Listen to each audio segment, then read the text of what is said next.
शनिवार के दिन दुख की घड़ी में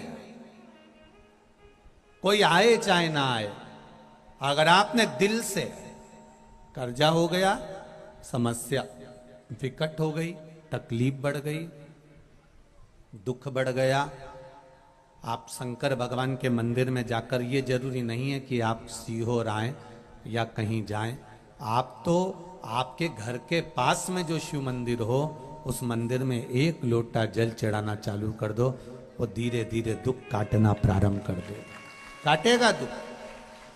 बस जल चढ़ाने का एक नियम है शिव जी का। शंकर भगवान को जो जल चढ़ाया जाता है दुख काटने के लिए, तकलीफ काटने के लिए, कष्ट मिटाने के लिए, तो एक नियम है शंकर भगवान का जल चढ़ाने का जो नियम है। जैसे ये गौल जलाधारी है, यहां से पानी गिरता है, ये शिवलिंग है। ये दो जो भगवान का पानी जहां बहकर जाता है ये गोल में से, तो यहाँ जो स्थान है ये सीधे भाग पर गणेश जी विराजमान है, लेफ्ट भाग में कार्तिकेय जी है, बीच में एक मोटी सी लाइन होती है जहां अशोक सुंदरी है। ऊपर से जो बूंद बूंद पानी गिर रहा है वो शंकर भगवान की 5 लड़कियां हैं, जया, विषहरा, शामली बारी, दौतली और देव। जहां गोल भाग है, जहां शिवलिंग रखा हुआ है, ये माता पार्वती जी का हस्त कमल है, जिसको पीठिका कहते हैं। महाराज, जल चढ़ाने का नियम है, जब हमारे ऊपर दुख होता है, तकलीफ होती है, कष्ट होता है, बड़ी दिक्कत परेशानी होती है, तो हम जल चढ़ाते हैं। तो उस जल को चढ़ाने का नियम है, पहले गणेश जी का स्थान, कार्तिकेय का स्थान, अशोक सुंदरी की जगह, फिर माता पार्वती की पीठिका, उसके बाद जलाधारी को स्मरण कर कर जल धीरे धीरे शंकर भगवान पर छोड़ा जाता है। जब धीरे धीरे शिव जी पर जल चढ़ाएं, उसके बाद में आप अपने मन की कामना जब जल चढ़ाते जाएं और बाबा से कहते जाएं, बाबा रोज कामना कहने की जरूरत नहीं है, एक बार आप कामना करो और उसके बाद जल चढ़ाना प्रारंभ करो, और उसको कहना जरूर, तेरे दरबार से कोई खाली नहीं गया मेरे शंभू, मैं नहीं जानती, मैं तो इतना जानती हूं कि कंकर शंकर है और तू सुनता जरूर है।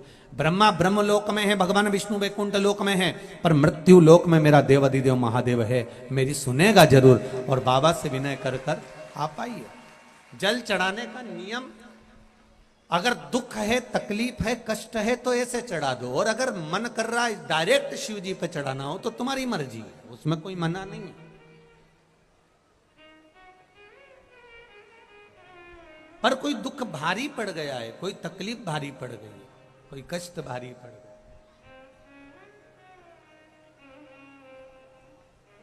मेरे भोले तेरी सबसे बढ़िया है, सबसे भोले बाबा तेरी नौकरी सबसे बढ़िया है, सबसे महाराज, आप दिल से उससे प्रार्थना करिए, वो दिल से सुनता है, कहो उससे।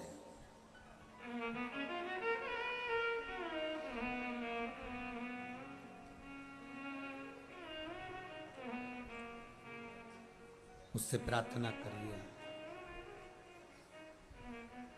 उससे निवेदन करिए, आप सुनेगा। शिव कथा कह रही है,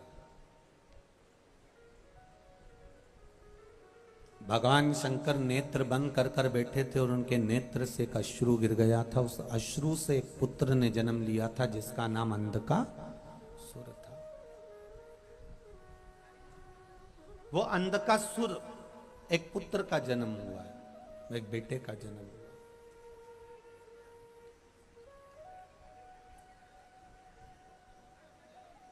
और पार्वती जी ने उसको गोदी में ले लिया।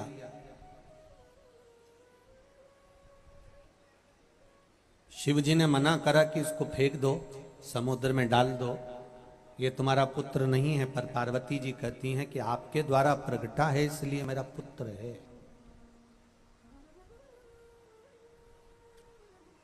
माता की जो करुणा होती है ना,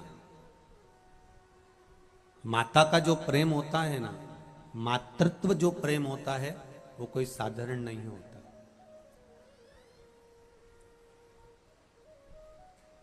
पिता का काम है बच्चे को अच्छी एजुकेशन देना,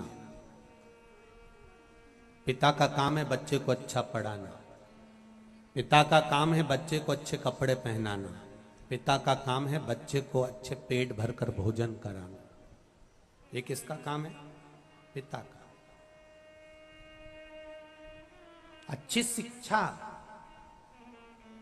पिता अपने बच्चों को दे, अच्छी एजुकेशन पिता अपने बच्चों को दे, अच्छा व्यापार पिता अपने बच्चों को दे, पेट पिता अपने बच्चों का भरे, कपड़े पिता अपने बच्चों को दे।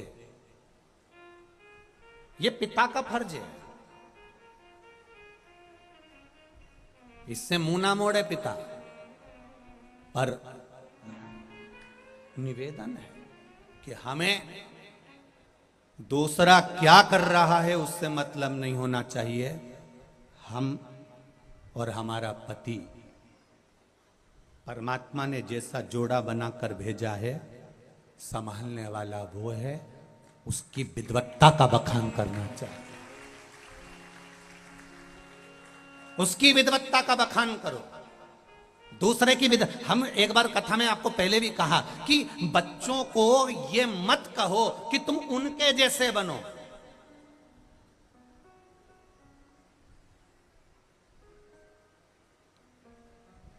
इस चीज का लोगों ने हमारे लिए विरोध भी करा है, ऐसा नहीं है। हम बोलते हैं तो थोड़ा बहुत लोग विरोध भी कर देते हैं कि तुमने ऐसा कैसे बोल दिया कि उनके जैसे मत, उनके जैसे मत। अपने बच्चों को किसी का ज्ञान मत दो कि तुम उनके जैसे, अपने बच्चों को यह ज्ञान मत दो कि तुम उनके जैसे बनो, ऐसा मत बोलो।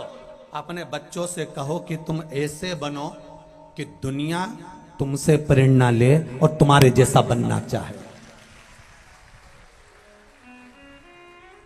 दुनिया तुमसे प्रेरणा ले और तुम्हारे जैसा बनने का। पहले खूब रामायण होती थी, भागवत जी खूब होती थी। ये 3 साल 4 साल में लोगों ने जब शिव महापुराण को जाना तो जितने भागवत करने वाले, जितने रामायण करने वाले, उन्होंने भी अपने आप को बदल दिया। तो समझ में आता है कि बदलाव जिंदगी का नियम है। हमें दूसरे के जैसा नहीं बनना है। हमें प्रयास करना है कि आपके जीवन की श्रेष्ठता वो हो, आपके जीवन की विद्वत्ता वो हो, आपका समर्पण वो हो, आपका भजन वो हो, आपका कीर्तन वो हो कि आपके जैसे दुनिया बनना चाहे, आपके जैसे।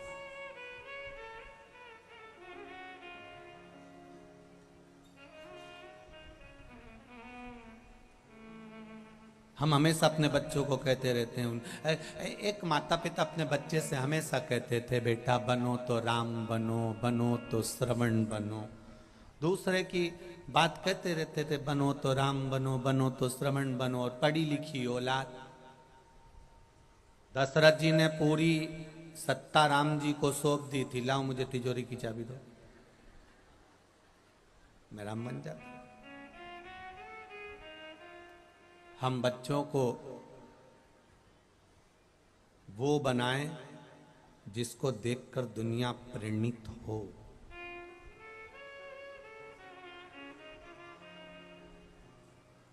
दुनिया में ऐसा कोई व्यक्ति नहीं पैदा हुआ जिसको भगवान ने कोई गुण नहीं दिया हो। भगवान ने जिसको कुछ अच्छा ना दिया। एक विकलांग व्यक्ति भी पैदा होता है तो भगवान उसको कुछ गुण देकर पैदा करता है, उसमें कुछ अच्छा चीज होती है जिसको वो निखार सकता है। बेकार भगवान अपने पास रखता ही नहीं।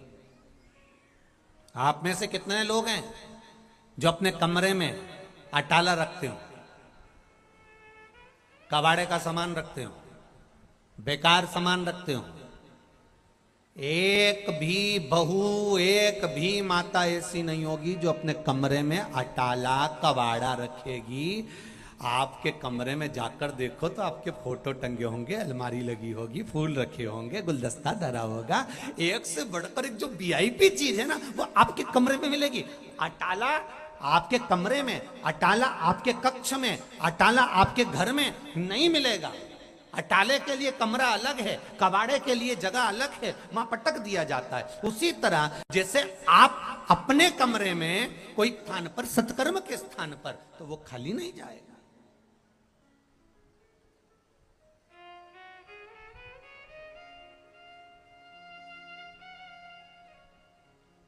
वो खाली नहीं जा सकता। और जिन्होंने दान करा है, जिन्होंने पुण्य करा है, जिन्होंने सत्कर्म करा है, जिन्होंने एक निवाला भोजन भी, एक चावल का दाना, एक खिचड़ी या एक बूंद पानी भी आपने अगर किसी को धर्मार्थ में पिलाया है, तो यहाँ शिव महापुराण की तारीख लिख कर रख लेना और 3 महीने मिला लेना कि तुमने 10 रुपए की बोतल का पानी किसी को पिलाया था तो वो 1000 गुना होकर मिला कि नहीं मिला। अंदाजा लगा कर बैठना। हम एक कथा में कहकर जाते हैं, दूसरी कथा में पहुंच जाते हैं, कहीं हमको ढूंढने की जरूरत नहीं। अगली कथा का अनाउंसमेंट भी हम यहीं से कर कर जाते हैं। बाबा ने दिया कि ना दिया, कृपा करी कि ना करी, आप अगली कथा में पहुंचकर लिख कर भेज देना, करी कि ना करी। कथाएं तो निरंतर चालू है ना, निरंतर।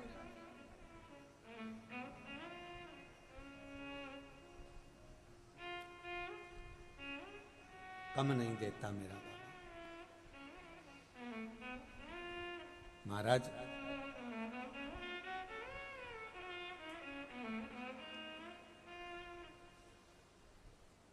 जैसे घर की परिभाषा अलग अलग होती है। हम घर को कितने नाम से पुकारते हैं, कहते हैं ये हमारा हाउस है।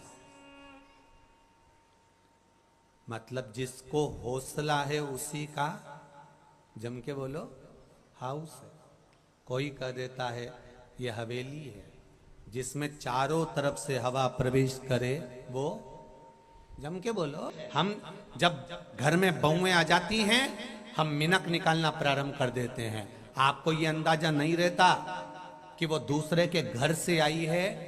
जब हम अपने घर के बच्चों को कुछ नहीं कहते, थोड़ी गलती कर देते हैं, ठीक है छोरा ने कर दी, बेटी ने कर दी, कोई बात नहीं, तो बहुओं में भी ये भाव देखिए कि ठीक है हो गई होगी, छोटी है वो भी, अभी उसकी उम्र क्या है। अपनी बेटी आती है तुम आगे बढ़कर चाय पिला देते हो, अपनी बेटी आई तो तुमने उसको संभाल लिया। तो ये जानो ना कि वो भी बेटी है, वो भी किसी के घर से आई है।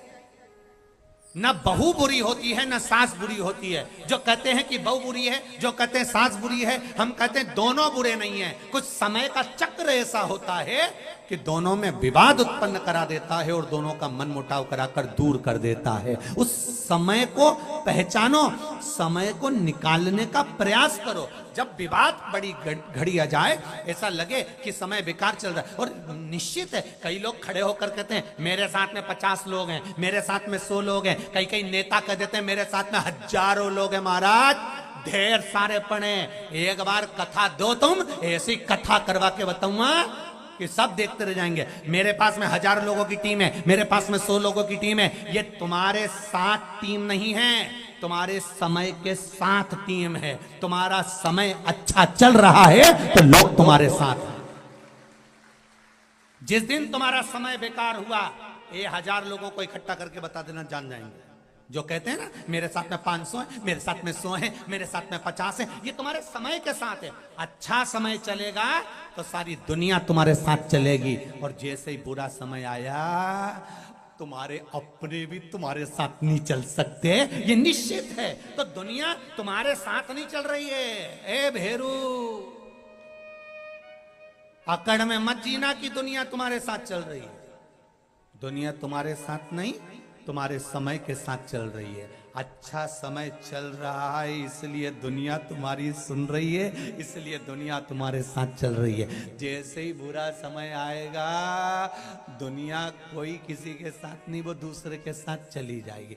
तुम देखो अभी कुछ दिन के लिए कोई विधायक बन गया तो लोग उस विधायक के पीछे पड़ गए, कोई पूर्व विधायक हो गया उसको कौन पूछ रहा, इसके बाद कोई सांसद बन गया उसको पूछे, कोई पूर्व सांसद हो गया उसको कौन पूछ रहा, कोई अध्यक्ष बन गया उसको पूछे, इसके बाद कोई अध्यक्ष से हट गया उसको कौन पूछे।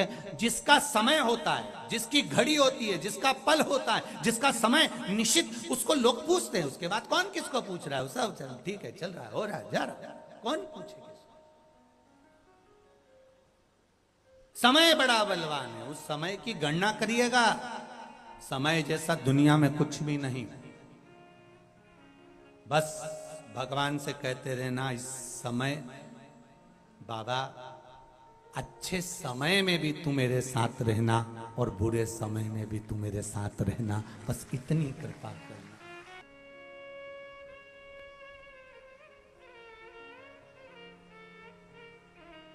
ना घर के भरोसे, ना परिवार के भरोसे ना घर के भरोसे हो, ना परिवार के भरोसे हो, मेरे बाबा दया करना, मैं तेरे भरोसे हो,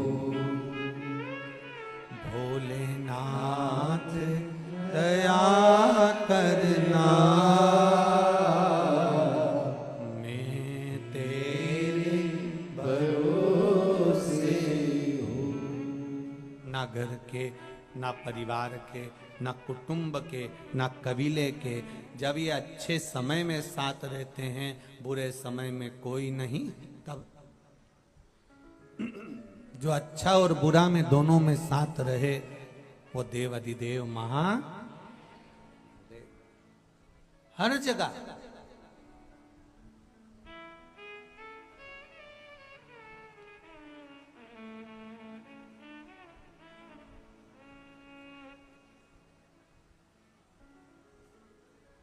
झूठ बोल के आए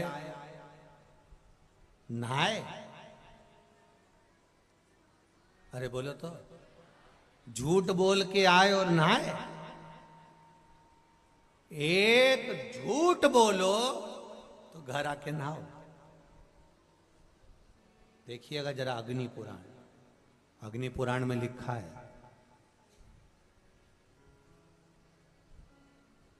एक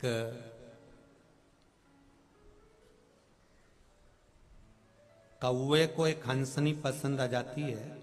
कौवा उस हंसनी को ले आता है। हंस अदालत में केस लगा देता है कि मेरी हंसनी को कौवा ले गया, छुड़ा दीजिए। कौवे ने भी वकील कर लिया है, हंस ने भी वकील कर लिया है।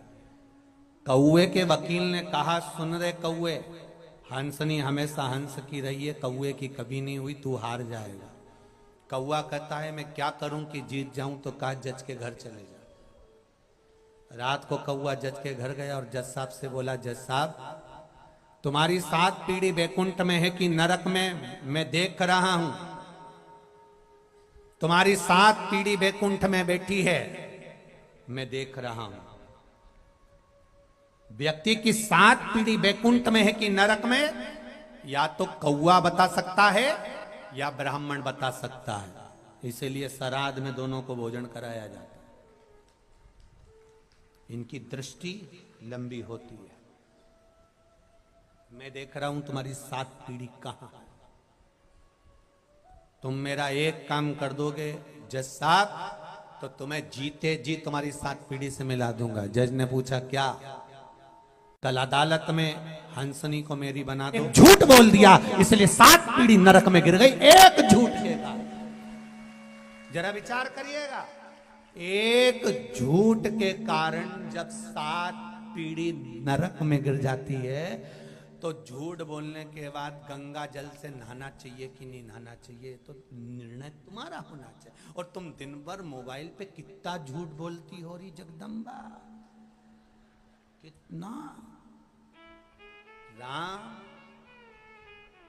और ऊपर से कह रही मैं तो इतना भजन करती हूँ, मैं इतना भजन करती हूँ, मैं इतना कीर्तन करती हूँ, इतना कीर्तन करती हूँ। तुम 7 दिन झूठ बोलने की जगह एक दिन ऐसा बना लो कि मैं केवल इसी दिन झूठ बोलूंगी,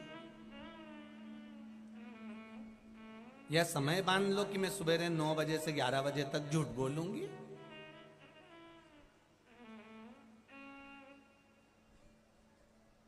झूठ बोलने के चक्कर में तो एक महाराज नरक पड़ गए। एक बहुत विद्वान पंडित जी, इतने विद्वान, कथा करते, खूब प्रवचन देते, नरक में चले गए। गांव के लोग जब मर के ऊपर गए तो उन्होंने कहा हमारे गांव के पंडित जी नरक में पड़े, इतने विद्वान। पंडित जी से पूछा तुमने तो इतनी कथा बाची, तो तुमको तो बैकुंठ में होना था, फिर नरक में क्यों पड़े हो? पंडित जी बोले मेरी पत्नी के कारण पड़ा। तो पत्नी के कारण नरक क्यों भोग रहे हो? वो सुबह से तैयार होके आती थी और मुझसे पूछती थी मैं कैसी लग रही, और रोज मुझे एक ही बात कहना पड़ता था, तू अच्छी लग रही है। तो इसमें नरक जाने वाली कौन सी बात है? वो अच्छी नीवी लगती थी तो झूठ बोलना पड़ता था। अब बताओ इतना विद्वान से विद्वान पंडित जी भी नरक में पड़ा झूठ के चक्कर में। सही बोल नहीं पाया, और सही बोल देता तो उसी दिन निपट जाता बापड़ा।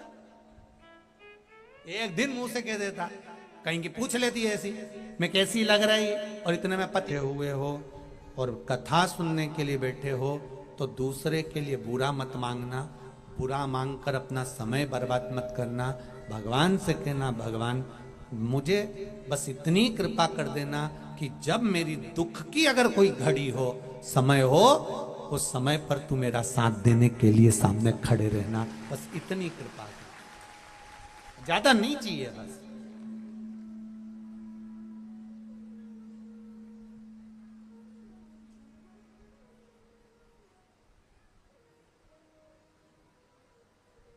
एक पत्र आया है देखिए।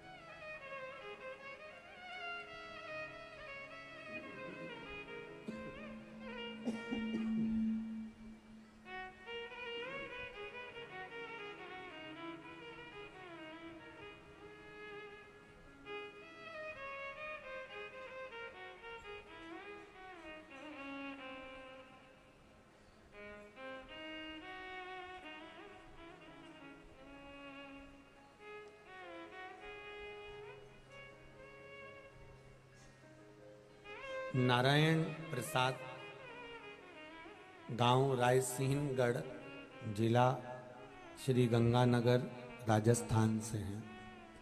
कहीं बैठे हों तो हाथ।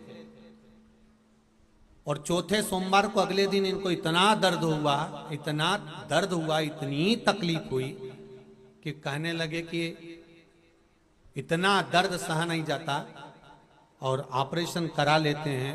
अब शिवजी की भक्ति हो गई, अब रहने दे तेरे हिसाब से। पर वो दर्द इतना बढ़ गया, इतना बढ़ गया, 20 मिनट तक तड़पते रहे, और 10 साल से दवाई ले रहे थे गुरुजी। वो 20 मिनट का जो दर्द था, उस दर्द के बाद दूसरी बार जांच कराने गए तो पथरी जा चुकी थी, नहीं बची। अब ठीक है, श्री शिवाय नमस्तुभ्यम। बैठिए बैठिए। ये शिव कृपा है, ये शंकर की उदारता। जो 10 साल से पथरी थी, वो बाबा की कृपा से अब धीरे धीरे धीरे धीरे धीरे वो दर्द, भले शिव थोड़ा समय ले सकते हैं, परीक्षा ले सकते हैं, पर ये निश्चित है आपका विश्वास अगर पक्का है आपकी भक्ति अगर पक्की है, दृढ़ता अगर पक्की है तो जरूर होगा। कुछ बोलना है, पर वो एक को माइक देंगे ना तो बहुत सारे खड़े होने वाले हैं। देव जरा देव माइक तो दे दो। हाँ पहुंचाइए जाइए।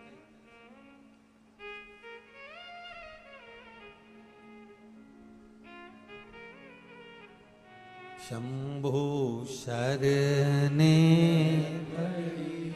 मांगू घड़ी रे घड़ी, दुख काटो दया करी दर्शन आपो।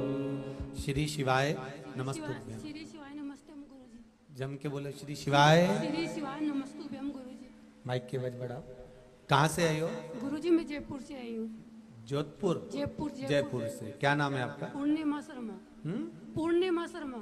पूर्णिमा शर्मा जी, बोलिए। गुरुजी मेरे पति का 27 साल से एक्सीडेंट हो रखा है, वो बेड पे है जी। मेरे एक बेटा है गुरुजी। 2021 में मेरे पति का कोरोना हो गया था, बेड पे लेटे लेटे जी। उस टाइम पे आपकी सी पुरान चल रही थी लाइव, उनको बाहर नहीं ले जा सकते थे हम जी। तो हमने मैं आपकी वो शिव पुराण लाइव देखी और उस टाइम पे मेरा बेटा भी रोने लगे कि मम्मी यहाँ पे अपन पापा के कुछ प्रॉब्लम हो जाएगी तो अपन ये ऑक्सीजन की कैसे व्यवस्था करेंगे। मैंने कहा देख बेटा शिव पुराण आ रही है, अपने शिव पुराण के हाथ जोड़, ये तो सब कुछ ये व्यवस्था करेंगे। गुरुजी उनको कहीं ले जाना नहीं पड़ा और परिवार वाले भी सब टेंशन में थे कि इनके कुछ न हो जाए, दोनों माँ बेटे के। सारे रिश्तेदार मेरे टेंशन में थे। गुरुजी हम दोनों के कुछ भी नहीं हुआ, वो भी घर में ही ठीक हो गए। बाबा की कृपा। श्री शिवाय नमस्ते। गुरुजी एक कृपा है मेरे बेटे की नौकरी लग जाए बस बाबा करेगा। आप आए हो कथा में तो उससे विनती कर जाए। मेरा बेटा भी उनकी सेवा कर रहा है, मैं भी उनकी 27 साल से सेवा कर रही हूँ। मेरी शादी के 1.5 साल बाद ही उनका एक्सीडेंट हो गया था। शिव कृपा बनी रहे, शिव कृपा। श्री शिवाय नमस्ते। यही शिव है, यही शंकर है। आपके हृदय में बस वो विराजमान हो गया और विश्वास अगर दृढ़ हो गया तो मिलता जरूर। जैसे कहा, बच्चा कह रहा है कि ऑक्सीजन कहाँ से आएगी, पलंग पर पड़े हुए हैं, कोरोना बहुत ज्यादा है, क्या होगा? पर शिव महापुराण के प्रति जो विश्वास जागृत रखा, माँ ने कहा कि वो है, संभालेगा। और अगर यही विश्वास आपके भीतर है कि कहीं हमें ढोंग में नहीं, प्रपंच में नहीं, किसी के कहने पर कहीं भटकना नहीं है, हमको तो केवल एक बाबा का सहारा है, जिसके दरबार में बैठकर कथा सुन रहे हैं मेरा बालाजी सरकार, यही मेरा शिव का एक अवतार 11वां। उसकी कृपा संपूर्ण विश्व पर हो, बैठा है। आप हृदय से उसको पुकारोगे, वो हृदय से सुनेगा, करेगा। पार्वती मैया के नैनों में जल भरा हुआ था। अंधकासुर ने जो तप करा, अंधकासुर ने जो साधना करी, अंधकासुर ने जो व्रत करा, उपवास करा, वो दुनिया को दुख पहुंचाने के लिए करा। पर शिव महापुराण की कथा कहती है, मंदिर में सिर भी झुकाना, एक व्रत भी करो, साधना भी करो, उपवास भी करो, भगवान से प्रार्थना भी करो, तो दूसरों के दुख पहुंचाने के लिए नहीं कि उसने मेरा बुरा करा था तो उसका बुरा होना चाहिए। नहीं नहीं,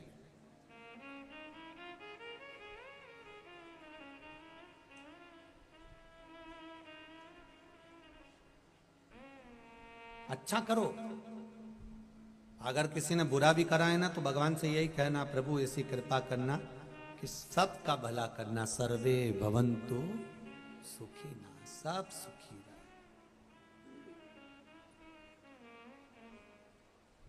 सुखी रहे। कल कथा में कहा था,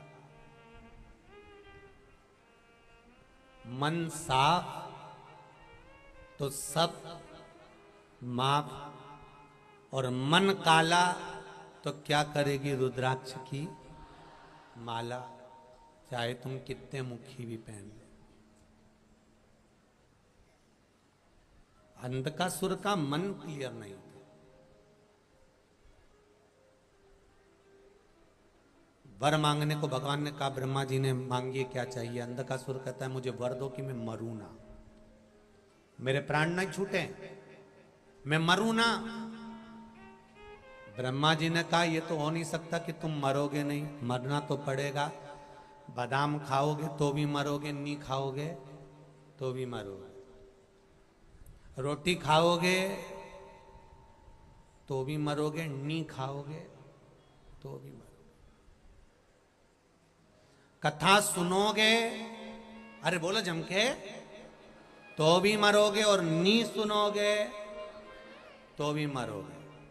तो किसी ने पूछा फिर कथा सुनने से फायदा कौन सा है जब मरना ही है? तो फायदा केवल एक ही है, बिल्ली अपने मुख से अपने बच्चे को पकड़ती है, साथ घर लेकर जाती है, पर बिल्ली का बच्चा नहीं मरता। और बिल्ली अपने मुख से चूहे को पकड़ती है, चूहा बचता नहीं है। उसी तरह जो कथा सुनता है वो बिल्ली के बच्चे की तरह निकल कर पार हो जाता है, और जो नहीं सुनता खल्लास हो जाता है। सुनोगे तो भी मरोगे, नहीं सुनोगे तो भी मरोगे। खाओगे, बोलते जाओ आधी कथा तो तुम बचो। खाओगे तो भी मरोगे, और नहीं खाओगे तो भी मरोगे। तो मरना तो निश्चित है, मृत्यु निश्चित।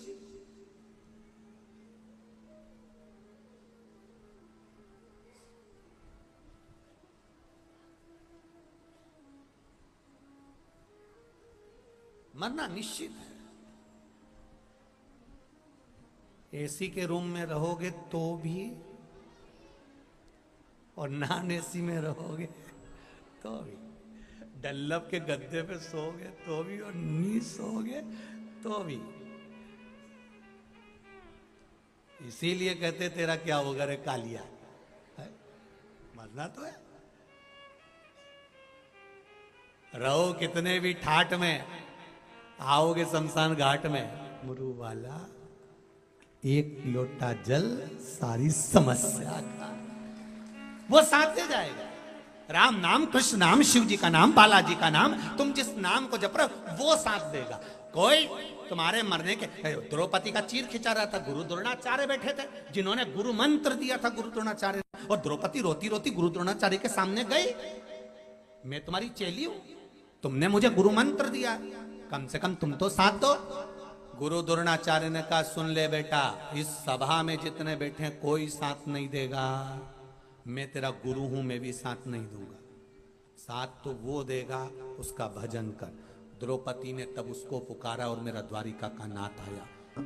बस यही बात हमको स्मरण में रखना है कि हमें किसी को नहीं पकड़ना, हमें तो देव अधिदेव महादेव को पकड़ना है, हमें भगवान को पकड़ना है। आज के जमाने के जितने गुरु हैं, आज के जमाने के जितने गुरु हैं, वो ये सोचते हैं कि लोग मेरे यहाँ आए, मेरे यहाँ भीड़ बढ़े और मेरे पास बैठे रहे, मेरा चरण पकड़े रहे, मुझसे पूछें, मेरे से कहें।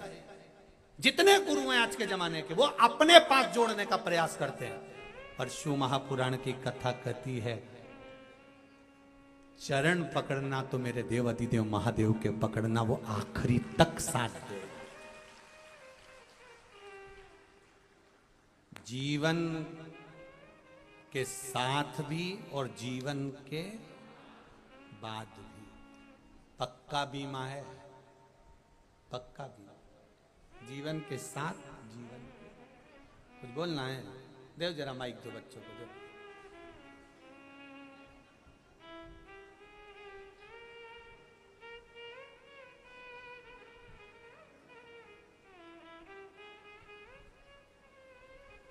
श्री शिवाय नमस्ते। श्री शिवाय नमस्ते गुरुजी। कहाँ से आए? बीकानेर से आया हूँ मैं। क्या नाम है आपका? आशीष कछावा जी बोलिए। गुरुजी मैं 13 अक्टूबर 2021 को आपने जो पार्थिव शिवलिंग की पूजा कराई थी, पार्थिव शिवलिंग की, जी हाँ गुरुजी, वो उससे पहले हमारे जेसीबी का कारोबार है और वो कारोबार सही नहीं चल रहा था, उसमें हमें मुनाफा नहीं हो रहा था। उसके बाद हमने 13 अक्टूबर 2021 को जब पार्थिव शिवलिंग की पूजा की और 25 अक्टूबर 2021 को हमारे घर एक जेसीबी का मतलब प्रवेश हुआ। वापस जेसीबी आ गई है, एक जेसीबी और आ गई, और महादेव की ऐसी कृपा हुई कि हमें उससे 2 गुना से भी ज्यादा मुनाफा हो रहा है। और अब हमने एक जेसीबी और नई बुक कराने का फैसला किया है, मैंने और मेरे पापा ने। कौन कौन आए आपके साथ? मैं और मेरा परिवार और मेरे मामा का लड़का है, मेरे मामी पापा भी हैं, बाहर बैठे हैं। अच्छा अच्छा, बधाई आपको बहुत बहुत। बहुत शंकर भगवान ने आपका हाथ पकड़ा, उसके लिए बहुत बहुत भावुक। मैं आपको और आपकी व्यासपीठ को सादर प्रणाम करता हूँ। शिव कृपा। और गुरुजी मेरा एक विनती है, मेरा वो मकान है वो बिक नहीं रहा है, एक बेलपत्र दो आप। जरूर जरूर, कथा के बाद में। बहुत गुरुजी एक डमरू वाला भजन सुना देना, बहुत इच्छा है मेरी, लास्ट दिन है आज। जरूर जरूर तेरे डमरू की दोनों। जरूर जरूर। कल उसका स्मरण किया था। श्री शिवाय नमस्तुभ्य, आगे दीजिए शंभू। श्री शिवाय नमस्तुभ्य, उनको दे दो, उनको, हाँ उनको दे दो, पीछे वालों को। टाइम हो रहा है ना? हाँ बोलिए बोलिए, चालू करो चालू करो। श्री शिवाय नमस्तुभ्यम। श्री शिवाय नमस्तुभ्यम गुरुजी। हाँ जी, प्रणाम करता हूँ। आनंद करें। कहाँ से आए हैं? बीकानेर से आया हूँ। क्या नाम है आपका? योगेश भाटी। जी बोलिए। मेरा एक मकान है जो पिछले 1.5 साल से नहीं बिक रहा है, तो उसके लिए कोई उपाय बताइए। बाबा करेगा, अभी बताया उसी के लिए मैं बताऊंगा, ठीक है? उधर दो, उधर। इसको बोलना है कुछ।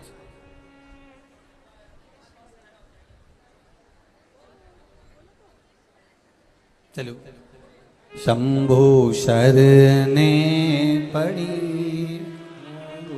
घड़ी। अब थोड़ी देर बाद बोल लेना, थोड़ी देर बाद, थोड़ी कथा हो जाए इसके बाद, कथा के बाद। दया करी दर्शन आपो। शिव कथा कह रही है, भगवान शंकर का गुणगान कर रहा है। शिव स्मरण। अंधकासुर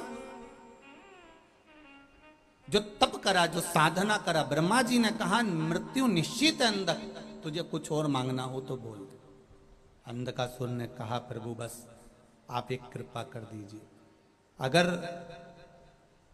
मुझे अमरता का वरदान नहीं दे सकते तो इतनी कृपा करो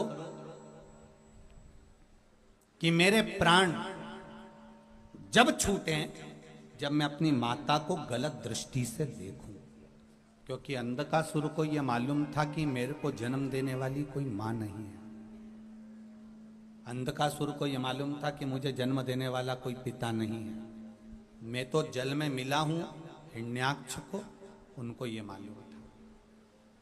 इसलिए उनको लगा कि जिस दिन मैं अपनी माता को गलत दृष्टि से देखूं उस दिन मरूं, उस दिन मेरे प्राण छूटे।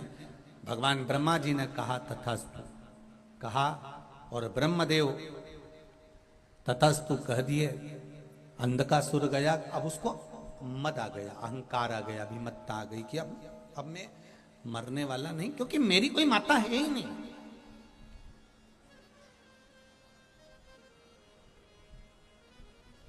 ना तो मेरी माता है ना मेरा कोई पिता है, तो मेरी मृत्यु होगी नहीं। अंधकासुर ने अपने दूतों से कहा मुझे शादी करना है, विवाह करना है।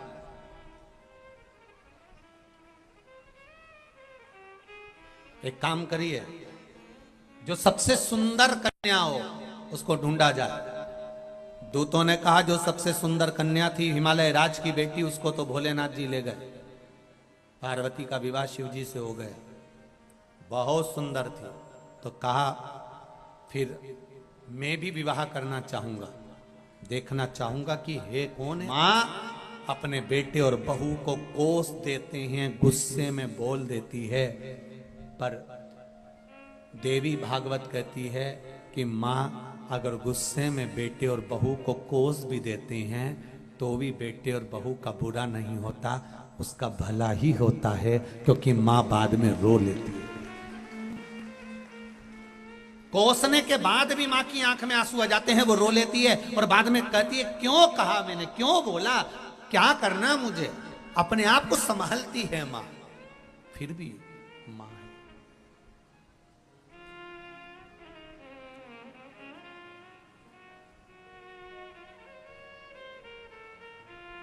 संभाल ले।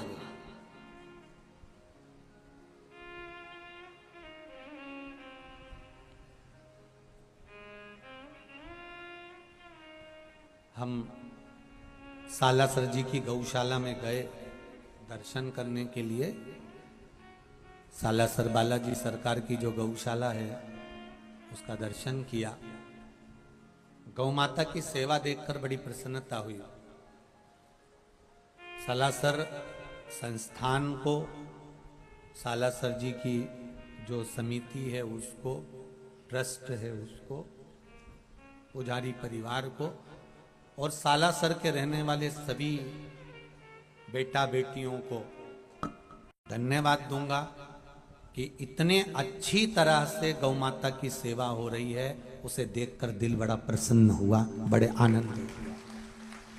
कई गौशालाएं देखने में मिलती है कि दान तो ढेरों का ले लेते हैं, पैसा ढेरों का इकट्ठा कर लेते हैं, पर गौ माता के लिए सही से चारे और पानी की व्यवस्था तक नहीं हो पाती। कई जगह पर लोग हमसे कहते हैं हम जाकर दृष्टि दिए है, गलत तरीके से।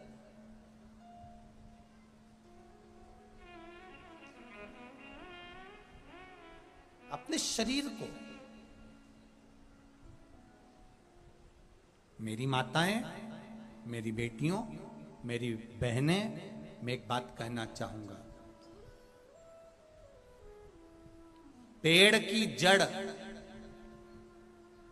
मिट्टी से ढकी होना चाहिए तो पेड़, वृक्ष उन्नति करता है कि नहीं करता? अगर मिट्टी को हटा दो जड़ पे से तो वो पेड़ बहुत दिन टिकेगा क्या? बोलो बोलो, जम के बोलो जरा, नहीं टिकेगा। और वो वृक्ष अगर जड़ पे से मिट्टी को हटाया और जड़ दिखने लगी तो वृक्ष कुछ दिन में नष्ट हो जाएगा।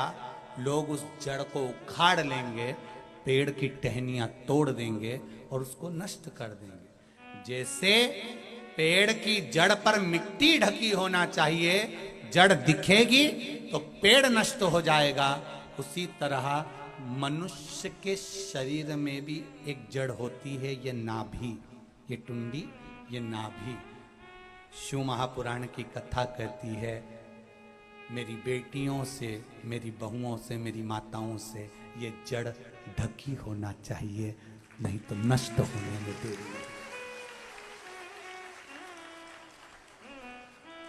आज के जमाने में फैशन ऐसा आ गया कि वो जड़ दिखाने का प्रयास करते हैं, इस नाभि को दिखाने का प्रयास करते हैं। ध्यान रखिएगा, वो नष्ट करने वाले, बर्बाद करने वाले। जड़ पेड़ की हो चाहे मनुष्य की हो, जड़ ढकी रहती है तो उसको कभी बर्बाद नहीं कर सकते। आज जो लोगों की गलत दृष्टि जा रही है, लोग कहीं कन्याओं के साथ, बेटियों के साथ में जो गलत कृत्य कर रहे हैं, उसका कारण केवल एक है कि वो पेड़ की जड़ जैसे ही हटी तो पेड़ नष्ट हो गया, और मनुष्य की जड़ अगर दिख रही है तो वो भी बर्बादी का केंद्र बन जाती है। वो जड़ को ढांकना प्रारंभ करें। राजस्थान के पहनावे को, हरियाणा के पहनावे को, पंजाब के पहनावे को मैं नतमस्तक करता हूं कि आपके यहां का पहनावा बहुत सुंदर है। पूर्ण तरह से शरीर को ढका, पूर्ण तरह से, और हंसे दुनिया हंसती हो तो हंसे, दुनिया का काम है हंसना। आप बड़े बड़े शहरों में जाएंगे और आपका पहनावा, कई लोग कहते हैं नहीं मैं ये अगर लुगड़ा पहन के जाऊंगी, मैं ये पहन कर जाऊंगी तो लोग हंसेंगे। अरे दुनिया को कजन कितनों के दिलों को कचोट कर जाएगी। तो एयरपोर्ट जा, एयरपोर्ट घर की बेटियां जाती हैं जब हवाई जहाज में बैठने के लिए, फ्लाइट में बैठने के लिए, तो कहती फ्लाइट जैसे कपड़े होना चाहिए। जीन्स पहन गई, टी शर्ट पहन गई, जूता पहन गई, उसमें शोभा बढ़ रही है। और अगर सारा श्रृंगार कर कर सिर पे पल्लू लेकर एक बार फ्लाइट पे चढ़ के तो देख, जितनी जीन्स पर बैठी थी ना, एक बार उनकी निगाह नीचीनी हो जाए तो गारंटी है, एक बार उनकी निगाह नीचीनी हो जाए तो गारंटी। ये भारत की सभ्यता, भारत की मर्यादा और भारत की संस्कृति है जिसको धारण करना है। हमारा मारवाड़, राजस्थान केवल राजस्थान को सीख नहीं देता है, राजस्थान राजस्थान की गौ माता, राजस्थान की बेटियां, राजस्थान का भोजन, राजस्थान के लोग, राजस्थान की वीरता, राजस्थान का समर्पण और राजस्थान की मर्यादा पूरे विश्व में चलती है।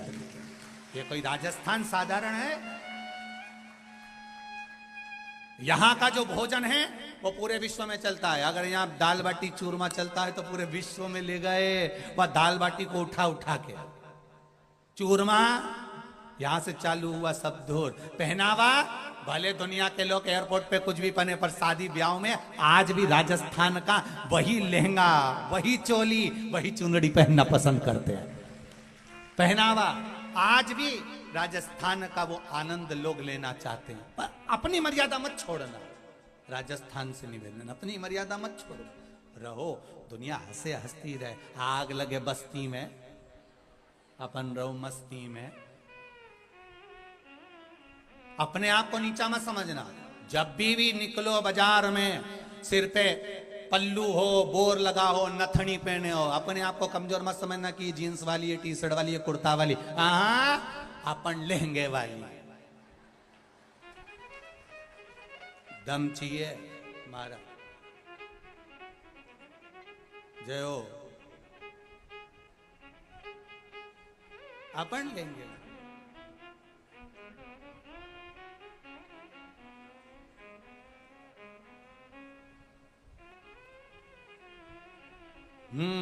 पहनावा वहां भी देखा मैंने।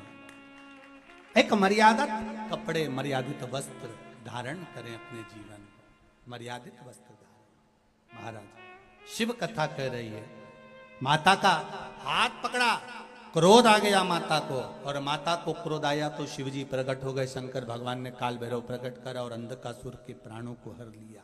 बहुत रोना आया मेरी माता को कि मैंने इसको पुत्र माना था, इसने गलत दृष्टि से देख लिया और माँ ने उसके प्राण हर लिए। माता हर ली प्राणों। समय आया, आगे वर्णन किया गया।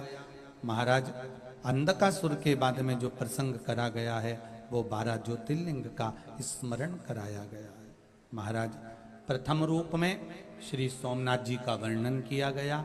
चंद्र पर काया का रोग हो गया था, शिव जी का भजन कर कर काया के रोग से मुक्ति पाई। अगला वर्णन आया मल्लिकार्जुन। भगवान कार्तिक के रुष्ट होकर चले गए थे तो शिव पार्वती उनको लेकर आए थे। मल्लिकार्जुन के रूप में भगवान विराजमान हुए थे। फिर अगला वर्णन आया है श्री महाकाल, दूषण नाम के राक्षस का संहार।